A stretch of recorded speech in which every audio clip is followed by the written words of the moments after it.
Sa usapin po nitong responde ng mga pulis, ano po, if you recall, General, meron kayong ano ho dito, no, oras, minuto na dapat makaresponde na. Sa usapin po ng gamit ng pulis, no, patrol cars for example, meron pong sinasabi ang DILG na promo na bumili kayo, LGU, bibigyan namin ng isa. Paano po ito? Ano po ang mechanics dito, General?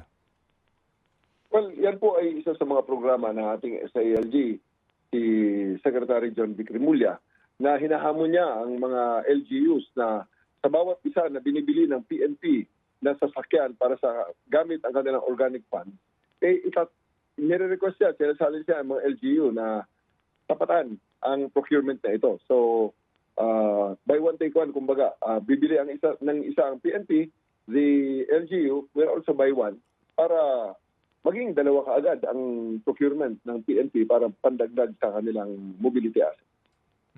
Opo. So, sa usapin po, sir, ng PNP mismo, procurement, sa inyo ho ba ngayong term, meron na ho bang nasa pipeline ng karagdagang pong pagbili ng patrol cars po for distribution sa mga regions? Opo, lagi naman po naka-integrate sa ating budget ang procurement ng bagong mga kagamitan. At tinitingnan lang natin kung alin ang ipa-priority natin sapagkat lagi namang lagi namang kulang ang budget natin na kumbaga sa dami ng pangangailangan, kailangan i-programa talaga para ma-prioritize ang mga dapat mauna. Pero hindi ko sinasabing kulang ang aming kagamitan sa ngayon. We have sufficient, but kailangan pa nating ma-improve sapagkat ang demand ng operational environment ay nagbabago rin at tumataas ang mga pangangailangan ng ating mga kababayan. Kaya sumusunod ang ating budget, humahabol ang ating budget para sa mga procurement na ito. Opo. Sa ngayon po kasi sigurado ako pinaghahandaan nyo na po itong budget hearing ng Kongreso sa hihingiing budget po ng PNP.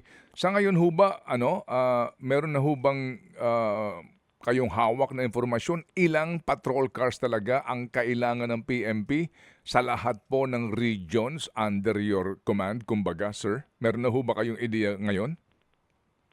Alam niyo po, sir, ang exact number kasi, nagbabago rin yan as the operational environment changes.